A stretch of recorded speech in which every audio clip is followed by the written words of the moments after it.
What's up, everybody? My name is Garrett Chatman with Falcons on SI, back again with another training camp recap video. Day 10 is in the books, and the Atlanta Falcons kind of had another rainy day today.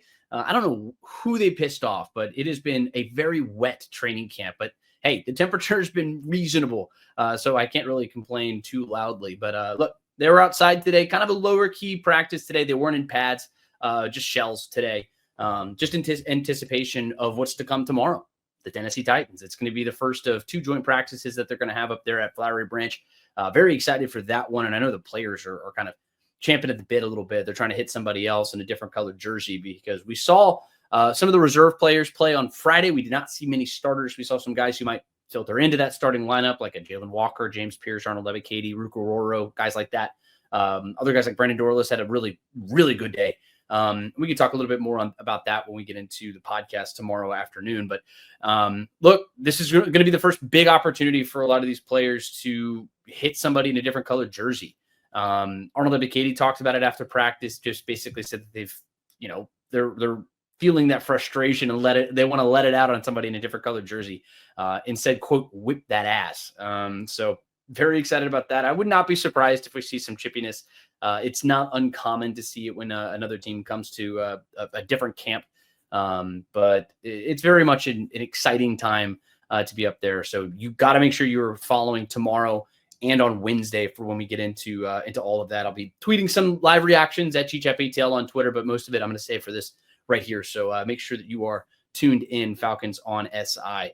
But really, the biggest thing that we saw today is what happened after practice. Because when we were in practice, I mean, you see Casey Washington was getting some reps. David Stills, the fifth, he was making some good plays today, both the wide receiver position, the safety position too. Jordan Fuller, he took a day off as far as the team reps were concerned. He was practicing. He is healthy as far as we know. But Jesse Bates was playing alongside of Xavier Watts, DeMarco Hellams.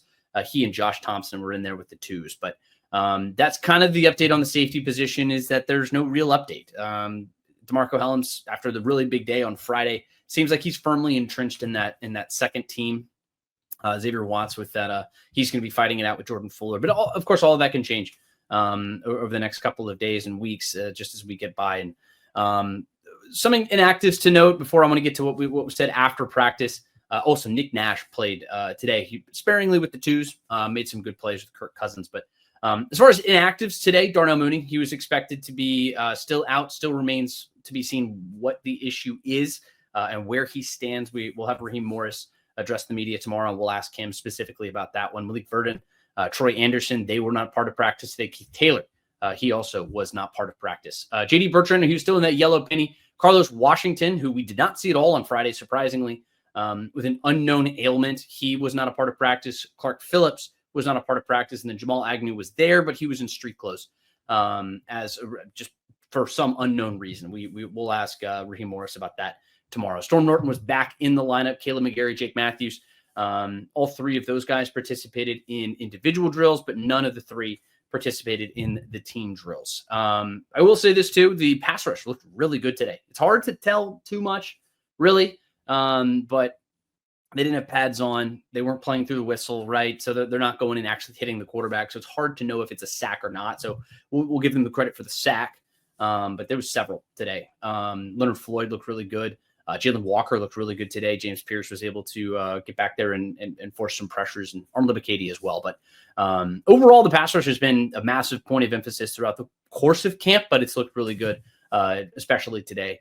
But no, it was a really rainy camp today. Not too much energy on the field itself, but like the players were playing and very excited, and they were happy to be there. But the biggest thing that I took away from today is a conversation that we had with defensive line coach Nate Ollie afterwards, and it's the importance of defensive line depth and what it's going to mean for this team in 2025, because they talk about the mentality that they want to have as a defense. You talk about that attack style defense that they've been really stressing with Ulbrich and this new scheme that they're going to be playing in here. And all that starts up front.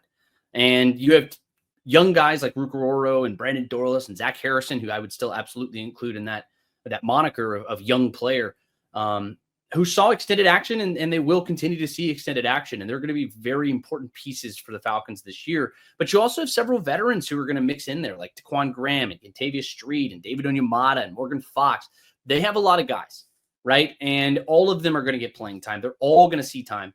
And Nate Ollie said that they're not talking about weak links. And if you're on the field, then you're expected to go 100%. And that's just football. But he keeps using this one phrase, running in the dark room.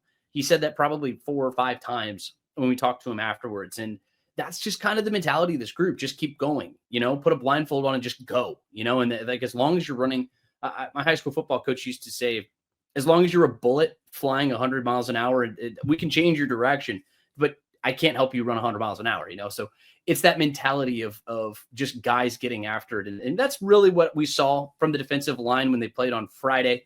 And that's what I expect we'll see when the Tennessee Titans come to town on Tuesday and Wednesday. And I think that's going to be a lot of fun. But follow all that coverage. Falcons on SI, si.com/NFL/Falcons. That's where you're going to find all of your updates. Make sure you go check all of that out. Give me a follow at GChapATL. My name is Garrett Chatman for Falcons on SI. We've had 10 open practice periods. We still got a couple more big ones. We have another preseason game coming up on Friday. So make sure to give us a follow.